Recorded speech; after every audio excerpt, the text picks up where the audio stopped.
Vamos a ir al Evangelio de Marcos, el capítulo 1. Y quisiera empezar nuestra enseñanza el día de hoy con una cita de un hombre llamado William Arthur. Él dice lo siguiente: el maestro mediocre habla, el buen maestro explica, el gran maestro demuestra, pero el maestro ideal inspira. Me ha parecido muy apropiado para lo que vamos a hablar el día de hoy, empezar con esta cita. Y yo creo que todos hemos en algún momento tenido buenos maestros y malos maestros. En la universidad tuve un maestro pésimo que me enseñó una clase que se llamaba métodos numéricos. No aprendí nada, fue una mediocridad terrible. Yo decía, pero ¿esto para qué sirve? No aparecía clase, era terrible ese maestro. Pero también hemos tenido maestros buenos. Y en una ocasión, hace unos años atrás, tuve la oportunidad de asistir a una conferencia. Me invitaron a una conferencia de un hombre, no lo conocía, no sabía quién era en ese momento, no tenía ni siquiera plata para pagar para ir a la conferencia, entonces alguien me la pagó. Me tuve que mover de New Jersey a Ohio, también me pagó el viaje, me pagó el hotel, me pagó todo, y solo me hablaba de este hombre, y yo decía, ¿qué es lo que hay? ¿Qué es lo que enseña? Entonces era una conferencia para pastores, así que decidí pude ir. Y mientras estaba allí, cuando llegué a la iglesia, hubo algo que me impactó. Y era la pantalla más grande que había visto en una iglesia.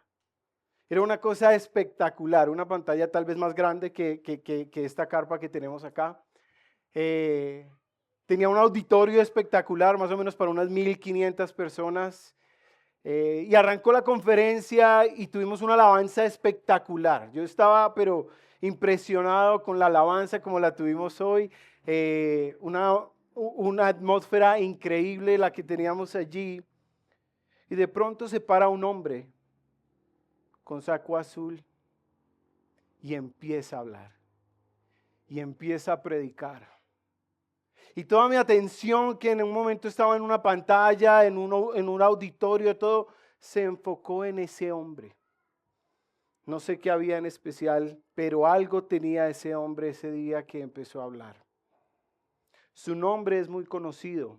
Ha sido considerado como uno de los 5 mejores predicadores en los Estados Unidos. Se llama Alistair Begg. Incluso hemos usado uno de sus libros aquí en diciembre. Es un predicador espectacular. Y sabes, el día de hoy no nos vamos a enfocar en él, sino que voy a hablarte de alguien que sobrepasa sobremanera a ese hombre. Voy a hablarte del maestro de maestros, del Señor de señores, Jesucristo mismo. Por eso el título de este mensaje es La autoridad del Santo de Dios, porque ese hombre a quien nosotros adoramos y alabamos tiene una enseñanza que es digna de ser estudiada. Así que vamos a leer el Evangelio de Marcos en el capítulo 1, los versículos 21 al 34, y todos puestos en pie, como es costumbre en nuestra congregación, vamos a leer todos juntos la Escritura. Y dice así la palabra de Dios: entrando en Capernaum y enseguida en el día de reposo, Jesús entró en la sinagoga y comenzó a enseñar. Y se admiraban de su enseñanza porque les enseñaba como quien tiene autoridad y no como los escribas. En ese momento estaba en la sinagoga de ellos un hombre con un espíritu inmundo, el cual comenzó a gritar: ¿qué tienes que ver con nosotros, Jesús de Nazaret? ¿Has venido a destruirnos? Yo sé tú quién eres, el Santo de Dios. Jesús lo reprendió diciéndote: cállate y sal de él. Entonces el espíritu inmundo, causándole convulsiones al hombre, gritó a gran voz y salió de él. Y todos se asombraban de tal manera que discutían entre sí diciendo: ¿qué es esto? una enseñanza nueva con autoridad. Él manda aún a los espíritus inmundos y le obedecen. Enseguida su fama se extendió por todas partes, por toda la región alrededor de Galilea. Inmediatamente después de haber salido de la sinagoga, fueron a casa de Simón y Andrés con Jacobo y Juan. La suegra de Simón estaba en cama con fiebre y enseguida hablaron a Jesús de ella. Él se acercó y tomándole la mano, la levantó y la fiebre la dejó y ella les servía. A la caída de la tarde, después de la puesta del sol, trajeron a Jesús todos los que estaban enfermos y los endemoniados. Toda la ciudad se había amontonado a la puerta y sanó a muchos que estaban enfermos de diversas enfermedades. Y expulsó muchos demonios y no dejaba hablar a los demonios porque ellos sabían quién era Él. Vamos a orar. Padre, Rey de reyes y Señor nuestro, estamos hoy reunidos para alabar y adorar al Rey de reyes y el Señor de señores, Dios.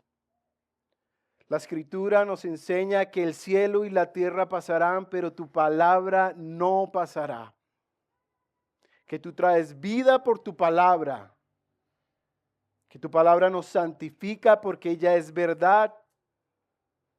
Y mayor aún que tu palabra es Cristo, el cual habitó en el mundo para dejarnos ver su gloria.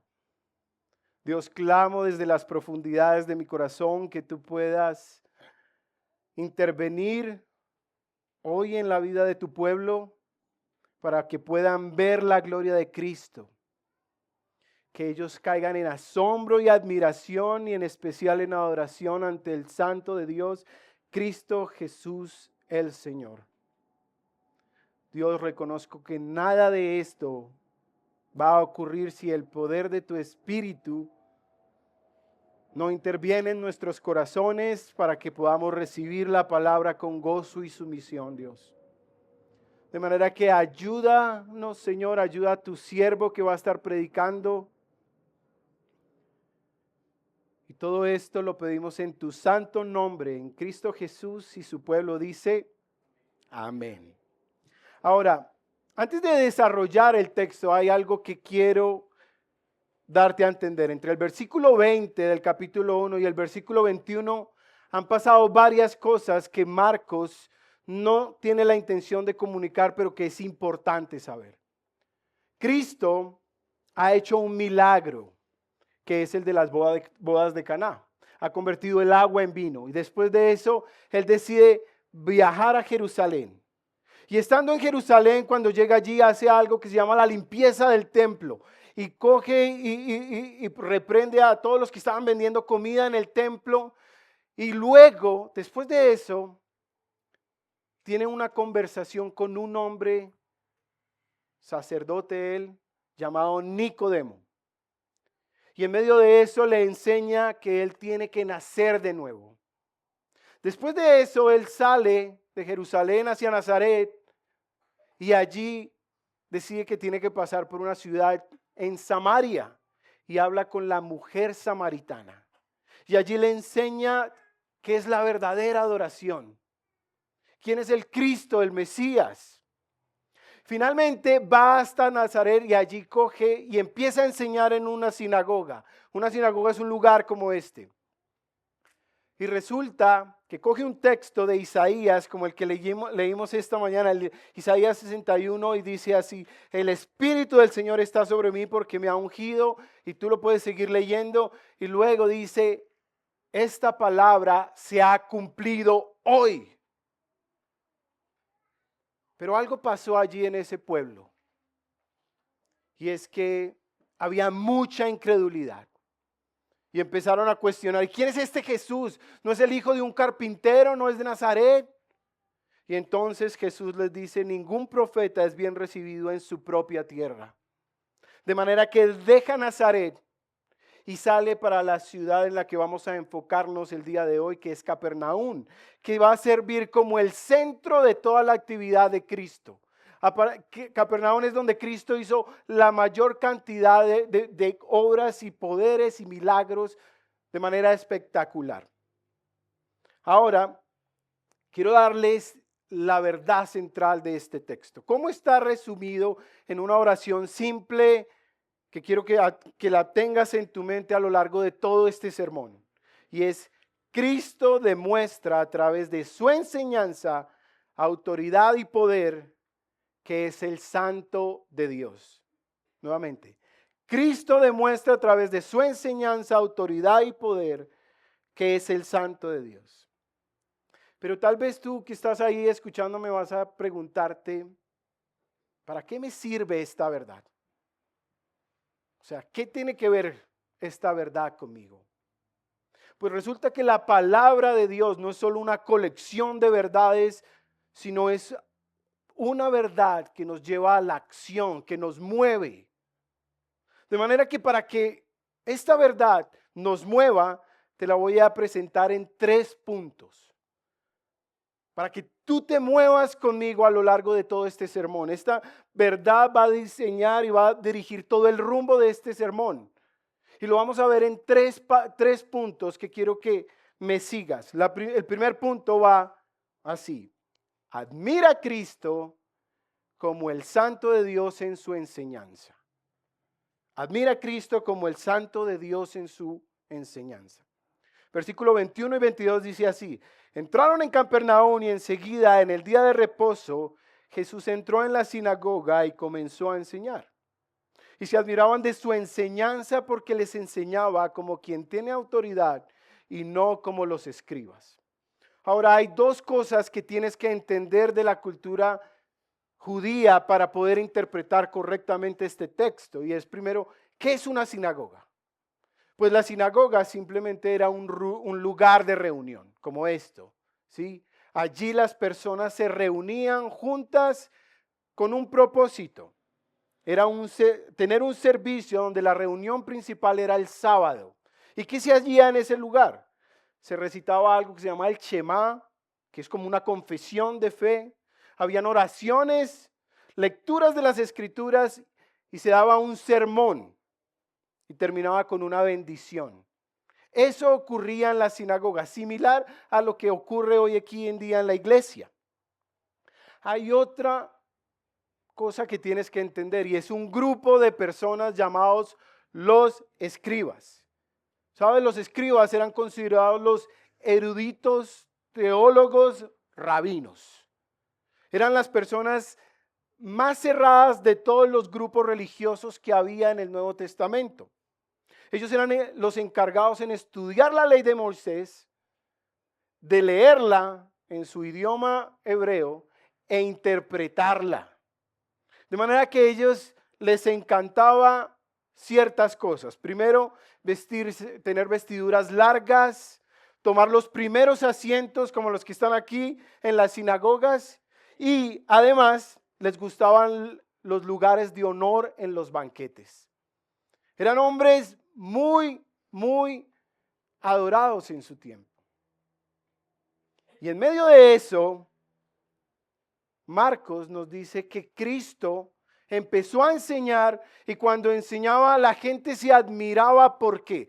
Porque enseñaba de una manera diferente, hablaba de una manera diferente, tanto que produjo un impacto en ellos. Y decían ellos, les enseñaba con autoridad y no como los escribas. Entonces, la pregunta que debemos hacernos es, ¿cómo enseña Cristo que producía tanto impacto, que producía tanta admiración versus la de los escribas? Porque si yo no entiendo cómo enseñaba a Cristo, lo más posible es que no me vaya a admirar. Vaya a decir, pues Cristo es alguien más. Entonces, ¿cuál es la diferencia entre los escribas que enseñaban en la sinagoga y Cristo? Pues la primera es que Cristo hablaba la verdad. Así lo dice Juan 14:6. Santifícalos en tu verdad, tu palabra es verdad. Yo soy el camino, la verdad y la vida. Nadie viene al Padre sino por mí. Pero los sermones de los escribas, ¿sabes qué?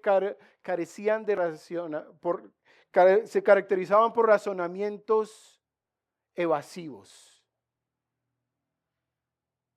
Cristo enseñaba dándole significado a la vida, a la muerte y a la eternidad. Mientras que los fariseos desperdiciaban su tiempo enseñando sobre el comino y el anís. Cristo tenía una predicación sistemática, tenía un rumbo, una dirección. Los escribas generalmente divagaban en su enseñanza, iban de un lugar para otro, pero no era nada concreto y específico. Ahora Cristo despertaba la curiosidad de sus oyentes. Por ejemplo, cuando tú lees Mateo capítulo 5, 6 y 7, el famoso sermón del monte, ¿sabes qué está haciendo Cristo? Ilustrando, está atrapando la atención, de manera que él habla de la sal, habla de la luz, habla de los árboles que dan buen fruto. Y al final, como el gran maestro que es, llega y dice, si alguno oye mi voz y las pone en práctica, lo ilustra como ¿qué? Como un hombre sabio que edifica su casa sobre la roca.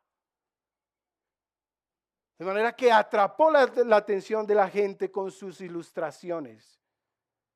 Mientras que la de los escribas era una enseñanza aburrida, árida, seguramente que dormía. Cuando Cristo enseñaba, hablaba del amor hacia el hombre, como alguien que se preocupaba por el estado eterno de los que lo escuchaban.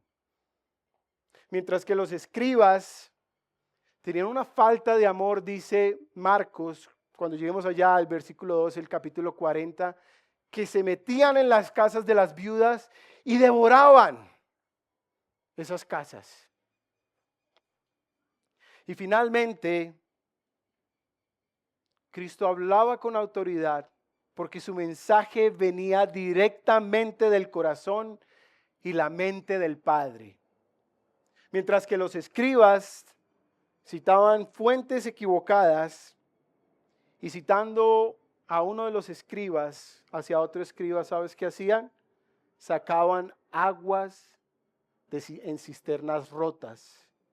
Mientras que Cristo sacaba la fuente de sí misma, sacaba el agua de él mismo, porque era la fuente de vida eterna.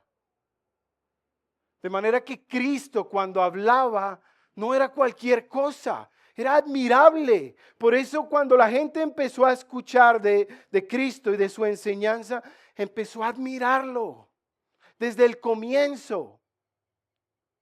Porque hablaba de una manera diferente, con una autoridad diferente. Y eso nos va a llevar al segundo punto de este mensaje, que es asómbrate de Cristo como el Santo de Dios en su autoridad. Entonces, admírate de Cristo y ahora asómbrate de Cristo.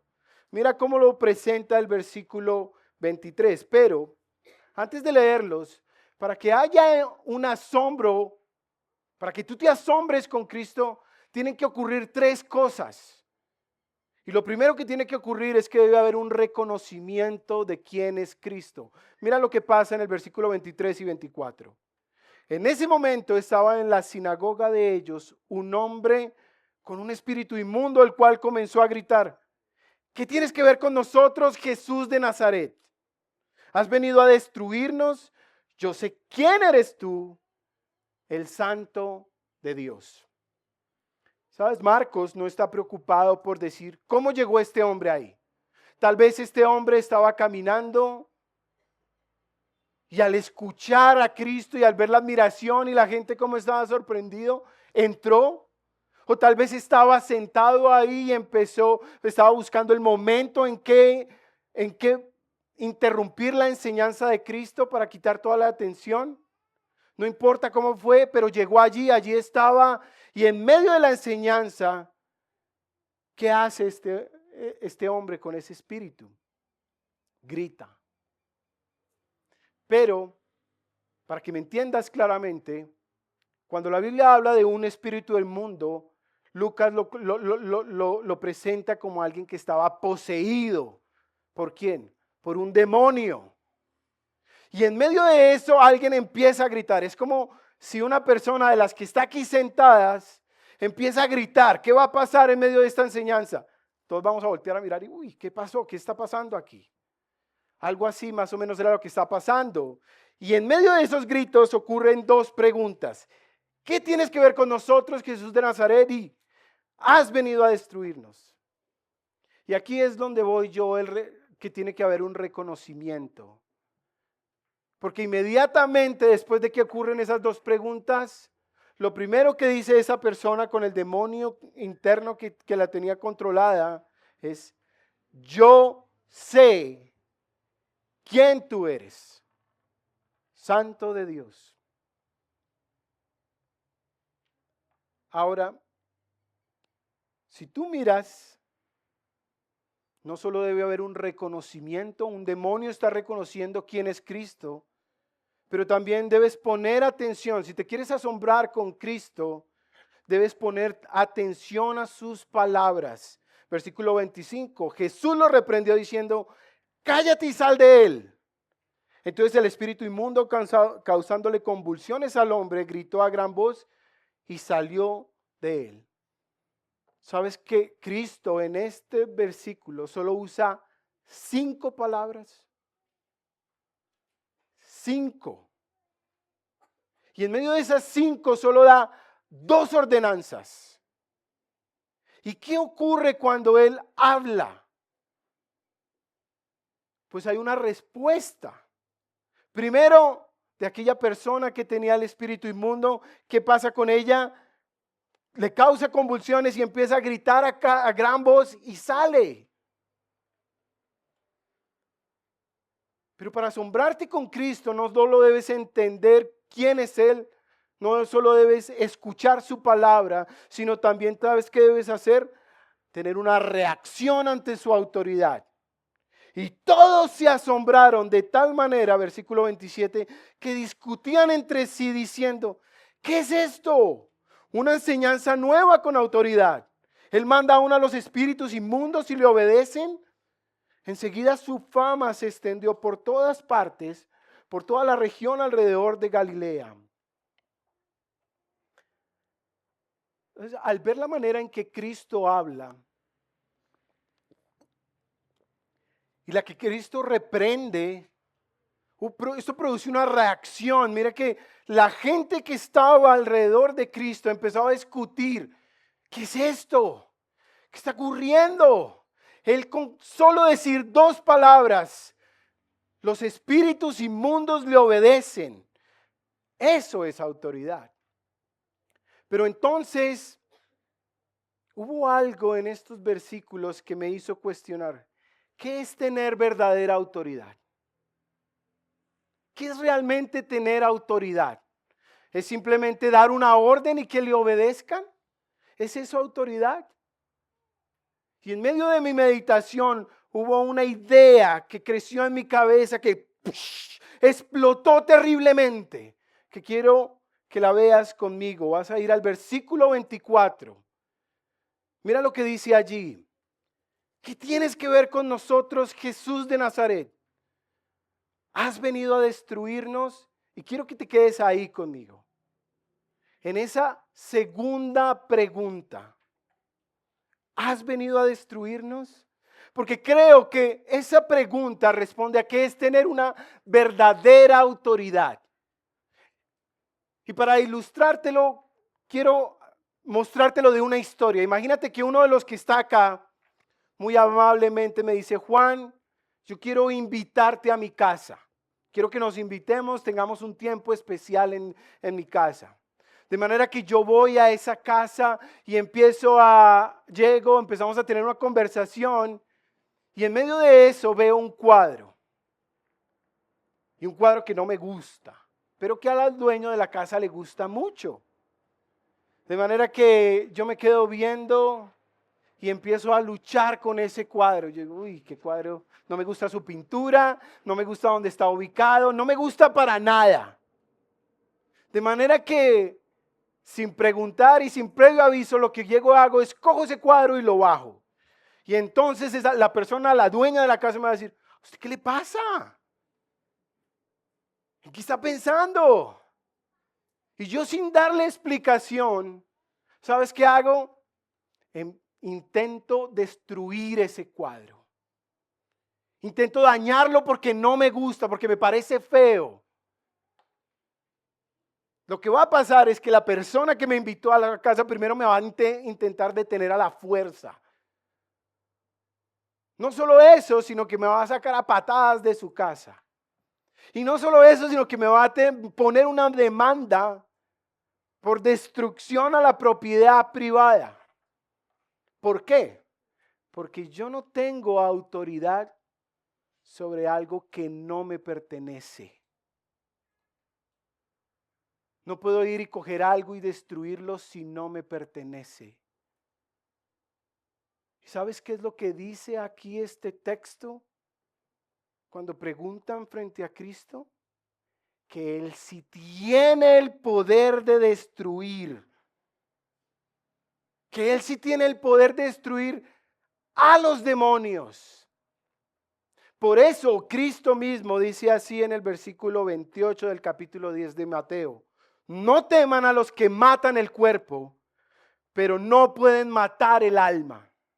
Más bien teman a aquel que puede hacer perecer tanto el alma como el cuerpo en el infierno. ¿No les parece eso asombroso? No, eso no asombraría que Cristo tiene el poder para destruir, para decirle a los demonios cuándo es la hora de su destrucción. Tiene el poder para aniquilar cuando Él quiera y como Él quiera, porque eso sí es tener autoridad. Y por eso cuando Él dice, sal de ahí, cállate, ¿qué pasó? Salió. Porque la autoridad de Cristo sobrepasa lo que nosotros podemos ver y entender. De manera que hemos visto que hay que admirar a Cristo por su enseñanza, que hay que asombrarnos ante Cristo por su autoridad, porque Él es el Santo de Dios. Y ahí voy a apuntarle por un segundo. ¿Sabes por qué? Porque Juan, el apóstol Juan, cuando escribe su evangelio, lo primero que hace en el principio, dice así, en el principio estaba el verbo y el verbo estaba con Dios y el verbo era Dios. Y si tú sigues leyendo todo ese capítulo, llegarás al verso 14 que dice, y aquel verbo habitó entre nosotros y vimos su gloria, gloria del unigénito del Padre, lleno de gracia y de verdad. Porque este texto no solo apunta a que Cristo tiene autoridad, sino que a Cristo es Dios mismo, hecho carne. Por eso cuando tú lees el Evangelio de Marcos y vas adelante, la semana pasada lo predicó Federico, que dice, el tiempo se ha cumplido. La hora ha llegado, el reino de Dios se ha acercado. ¿Por qué? Porque está comunicando que Cristo ha llegado, que el Santo Dios ha aparecido en este mundo para cambiarlo todo. De manera que Marcos coge su primer libro, su primer versículo y dice, principio del Evangelio de Jesucristo, el Mesías, el Hijo de Dios. Principio de las buenas noticias para el hombre. Principio. Porque el reino de Dios se ha acercado, porque Dios mismo ha decidido tomar forma humana, porque así lo había prometido. Finalmente, vamos a ir al tercer punto de este sermón. Deleítate en Cristo como el Santo de Dios ante su poder. Ahora, para deleitarme en Cristo, tengo que aprender cómo se refleja su poder. Pero particularmente en esos versículos, Cristo está sanando, haciendo cosas que nadie podía hacer. De manera que tengo que entender cómo sana Cristo. Si yo me quiero deleitar en Cristo, tengo que entender cómo es que sana a Él. Y mira lo que pasa, que para deleitarme en Cristo, tengo que leer los siguientes versículos. Inmediatamente después de haber salido de la sinagoga, fueron a la casa de Simón y Andrés con Jacobo y Juan. La suegra de Simón estaba en cama con fiebre y enseguida hablaron a Jesús de ella. Él se acercó y tomándole de la mano la levantó y la fiebre la dejó y ella le servía. ¿Sabes qué está ocurriendo? Que pasamos de un lugar público como este a un lugar privado. Salimos de una sinagoga a una casa. Y apenas llegan a esa casa encuentran un gran problema. La suegra de Pedro está enferma.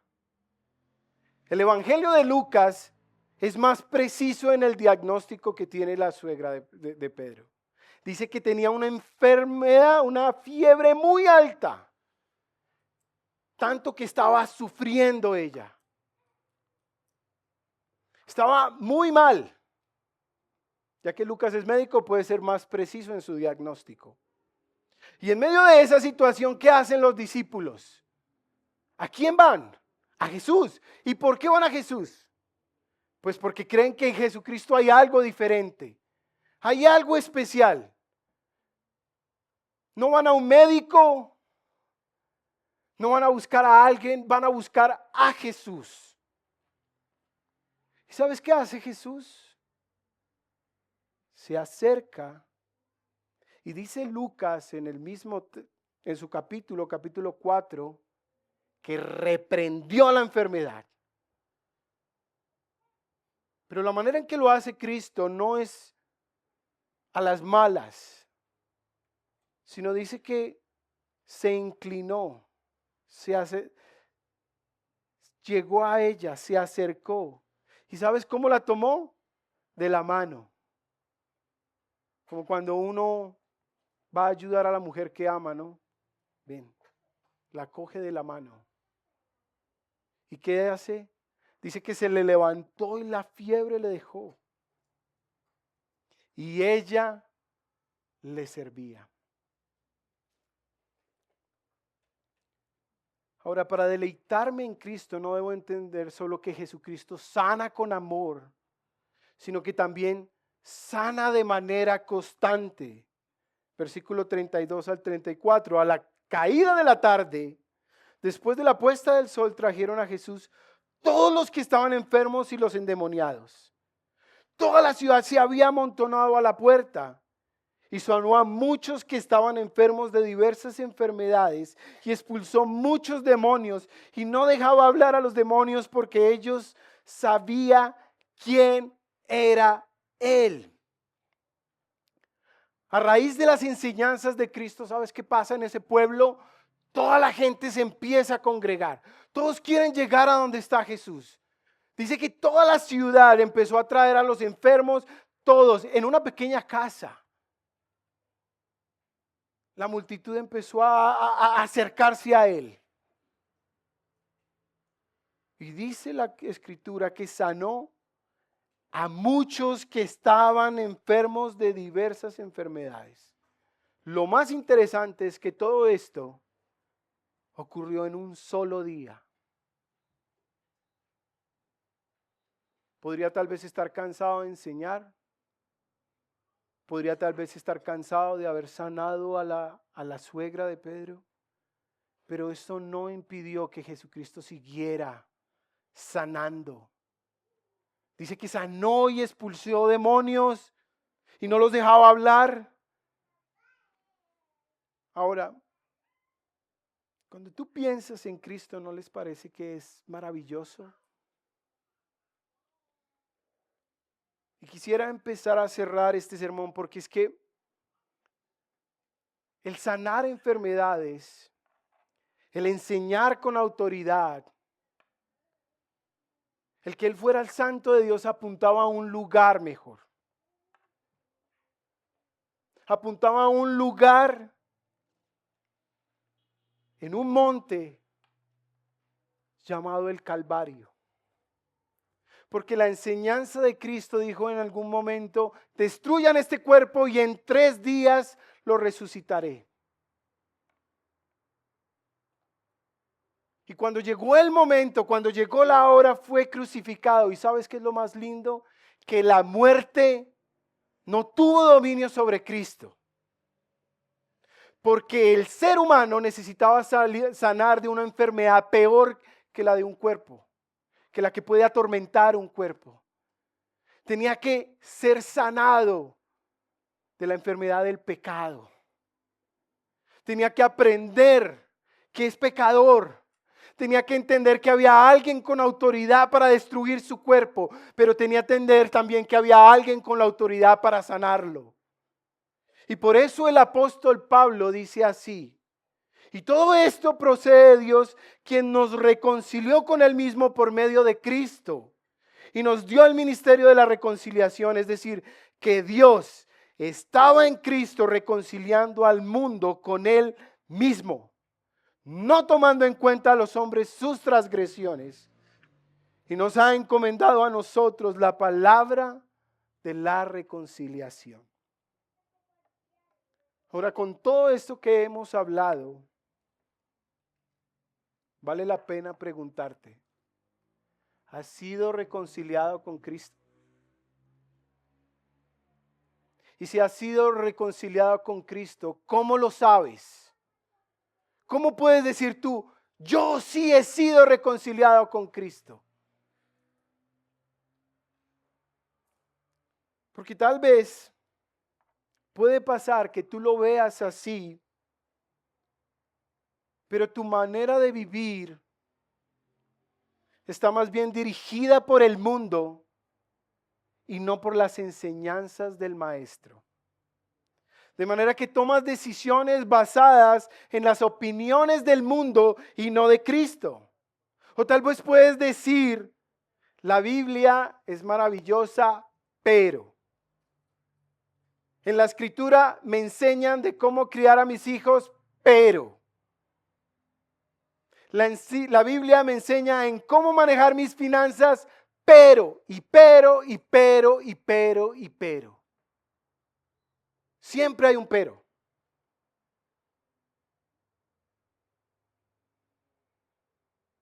Y la Biblia dice que debes tomar su cruz y seguirle, pero hay un pero.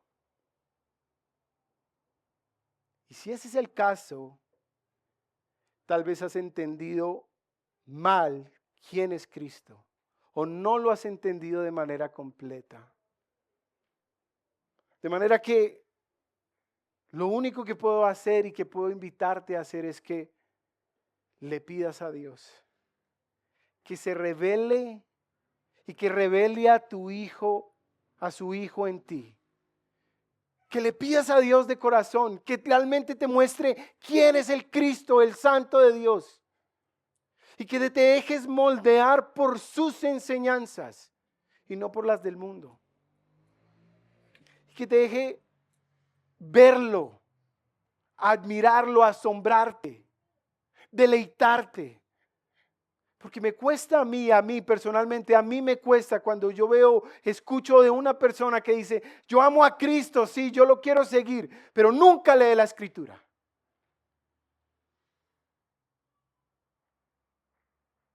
Y sí prefiere ver novelas en las noches. Que nunca ora, que nunca quiere aprender de su gran maestro. Ahora, tal vez tú puedes decir: sabes que Cristo sí es mi autoridad. Yo sigo sus enseñanzas. Yo le sirvo, pero ¿por qué estoy sufriendo con enfermedades? ¿Por qué Dios no me las quita? ¿Por qué todavía lucho a pesar de que yo lo amo y le sirvo y camino con Él? ¿Por qué no me las quita? Es que ¿por qué? ¿Me hace falta fe? ¿Me hace falta un mejor caminar con Cristo? Pues las enfermedades son parte de vivir en un mundo caído por el pecado. Pero lo más lindo de la Escritura es que Cristo no nos quiere dejar allá. Dice que Él vino a hacer nuevas todas las cosas. Y Él viene a restaurar, a hacer nueva una creación. Él quiere darnos una creación nueva, donde ya no va a haber llanto, donde ya no habrá enfermedades, donde ya no habrá dolor. Sí, Él va a hacer una nueva creación de ti y de mí. Entonces, ¿qué debemos hacer si entendemos eso? Añora su venida. Añora su regreso. Porque la palabra de Dios dice que para los que añoran su venida, Dios les tiene una corona, la corona de vida. Para los que constantemente se asoman en las ventanas y dicen, Señor, vuelve. Vuelve por tu iglesia. Vuelve pronto, vuelve ya. Ya no quiero estar más en esta tierra. Añóralo. Añóralo profundamente. ¿Te imaginas ese día? Solo piénsalo, solo imagínatelo en tu cabeza. Ese momento en que Cristo va a descender y tú lo vas a ver finalmente. Vas a deleitarte con su presencia. Ya no vas a hablar con Él solo en la oración, sino cara a cara. Por eso alguien escribió, cara a cara le veré. Hay otra palabra, de pronto tú sigues diciendo, pero ¿por qué las enfermedades me atormentan? Pues la Escritura también dice que Cristo se perfecciona en la debilidad. Y lo que puedes hacer es que si tal vez la enfermedad afecta tu capacidad de hacer las cosas que amas en casa o con tu familia, y seguramente eso es muy desalentador, lo que puedes es establecer un grupo de oración donde compartas las situaciones que te están angustiando, que te están acabando, y entendiendo que Cristo quiere perfeccionarte en ti. Se quiere perfeccionar en tu debilidad. Él quiere hacer que Cristo brille aún a pesar de las enfermedades. Mis hermanos, vamos a orar. Quiero animarlos a que admiren, se asombren y se deleiten con Cristo. Amado Padre, hoy tu Escritura nos ha revelado a tu Hijo Jesucristo. Hoy nos ha mostrado al Santo de Dios. Por lo tanto, mi Dios, clamo desde el interior de mi corazón que nuestra congregación, el Redil Gracia y Verdad, pueda ver a Jesús como su gran tesoro. No alguien con quien se acostumbran a vivir, sino alguien por quien vivir. Permíteles recordar este texto a lo largo de toda esta semana, que les sirva de un comienzo para una entrega absoluta al Señor. Dales la habilidad de admirarte, asombrarse y deleitarse contigo, Señor. No solo hoy, sino todos los días de sus vidas. Al que es digno de la gloria, el poder y el imperio por los siglos de los siglos, Jesucristo, nuestro amado Señor y Salvador, a Él sea por siempre y para siempre la gloria eterna. Amén.